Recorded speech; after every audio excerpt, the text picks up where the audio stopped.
നമസ്കാരം. Jackson ചുങ്കത്തിയാർ. March 1 മുതൽ ഓട്ടോറിക്ഷയിൽ മീറ്റർ ഇട്ടിട്ടില്ലെങ്കിൽ അതിന് കാശ് കൊടുക്കണ്ട.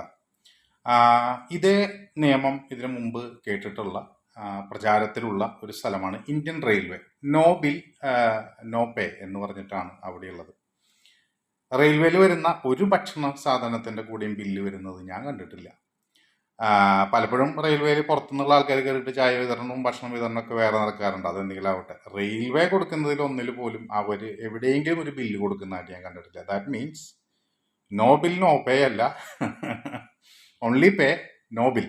അതാണ് റൂള് ഇംപ്ലിമെൻ്റ് ആവുന്നത്. അതായത് നമ്മളൊരു തീരുമാനം എടുക്കുന്നതും നടപ്പിലാക്കുന്നതും രണ്ട് കാര്യമാണ്. തീരുമാനങ്ങൾ എടുക്കാനായിട്ടുള്ള കപ്പാസിറ്റീസൊക്കെ വളരെ എളുപ്പത്തിലുള്ള ഒരു കാര്യമാണ്. അതങ്ങ് എടുത്താൽ മതി. നടപ്പിലാക്കുക എന്ന് പറയുന്നതിന് കുറച്ച് മെനക്കെടുണ്ട്. കാരണം ആളുകളുടെ പ്രതിഷേധങ്ങൾ ഉണ്ടാവും, ഇത് ചെയ്യാനായിട്ട് കുറേ ഡിഫിക്കൽട്ടീസ് ഉണ്ടാവും. അതിനൊക്കെ ഓവർകം ചെയ്യാനായിട്ട് പറ്റുന്ന ഒരു സംവിധാനം ഡെവലപ്പ് ചെയ്യാനായിട്ടാണ് മെനക്കെടുള്ളത്. മറ്റേത് വലിയ ബുദ്ധിമുട്ടുള്ള കാര്യമല്ല, തീരുമാനം എടുത്താൽ മതി. ഇപ്പോൾ നമ്മൾ കുറ്റവാളികളെ മുഴുവൻ ജയിലിൽ അടയ്ക്കാമെന്ന് തീരുമാനിക്കാൻ എളുപ്പമാണ്, പക്ഷേ കുറ്റവാളികൾ പിടിക്കാനായിട്ട് മെനക്കെടുണ്ടാവും എന്ന് പറഞ്ഞ പോലുള്ള ഒരു കാര്യമാണ്. അപ്പോൾ നമുക്ക് തീരുമാനങ്ങൾ പറഞ്ഞ പോലെ ഒരു തീരുമാനം എടുത്തിട്ടുണ്ട്. 1-ാം തീയതി മുതൽ മീറ്റർ ഇട്ടിട്ടില്ലാത്ത ഓട്ടോറിക്ഷ. ഇനിയിപ്പോൾ ഇതിൻ്റെ ഇംപ്ലിമെൻറ്റേഷനെ കുറിച്ചിട്ട് ആലോചിക്കാം.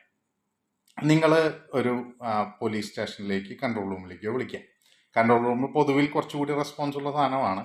വിളിച്ചിട്ട് പറയാം, ഞാൻ ഇങ്ങനെ ഒരു വണ്ടിയിൽ കയറി, ഇതാണ് വണ്ടി നമ്പർ, അവർ മീറ്റർ ഇട്ടിട്ടില്ല, ഞാൻ എൻ്റെ ക്യാഷ് കൊടുക്കേണ്ട കാര്യം പറഞ്ഞപ്പോൾ അവർ പറഞ്ഞു അത് അങ്ങനെയാണ് ഇങ്ങനെയാണ് മറ്റേതാണ്, ഈ സമയമാണ്, കോർപ്പറേഷൻ ടൈമാണ്, വൈകുന്നേരമാണ്, മറ്റേതാണ്, എന്തെങ്കിലുമൊക്കെ ഒരു കഥ പറഞ്ഞു എന്ന് വിചാരിച്ചു.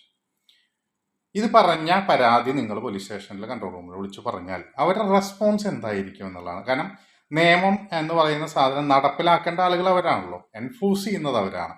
അപ്പം നമ്മൾ ആ ഫോഴ്സിനെ വിളിച്ചിട്ട് നമ്മളിത് എൻഫോഴ്സ് ചെയ്യേണ്ട കാര്യത്തെക്കുറിച്ച് പറഞ്ഞാൽ അവർ പറയും, നിങ്ങൾ എന്തിനാ ഇങ്ങനത്തെ കാര്യങ്ങൾക്ക് ഇതാക്കണേ, അത് എന്തെങ്കിലും കൊടുത്ത് അത് അവസാനിപ്പിക്കുക, അയാൾ കൂടുതലാണോ മേടിക്കണേ, അല്ലല്ലോ അത് അത്ര തന്നെയല്ലേ മേടിക്കാറ്, പിന്നെ എന്താ പ്രശ്നം ഇരിക്കണം നിങ്ങൾക്ക് എന്ന് പറയും. അതായത് ഈ മീറ്റർ നോ പേ എന്ന് പറയുന്ന തീരുമാനം നമ്മൾ എടുത്തിട്ടുണ്ട്, പക്ഷെ ഇത് ഇംപ്ലിമെൻ്റ് ആവില്ല എന്നുള്ളത് കണ്ടറിയണം കോശി.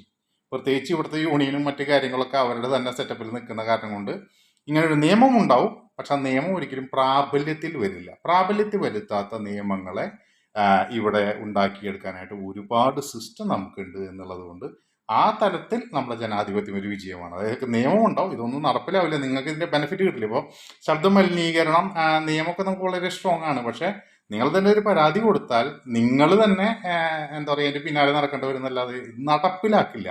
നിയമമില്ലാഞ്ഞിട്ടല്ല, നടപ്പിലാക്കില്ല. അതാണ് നമ്മുടെ നാടിൻ്റെ ശാപം.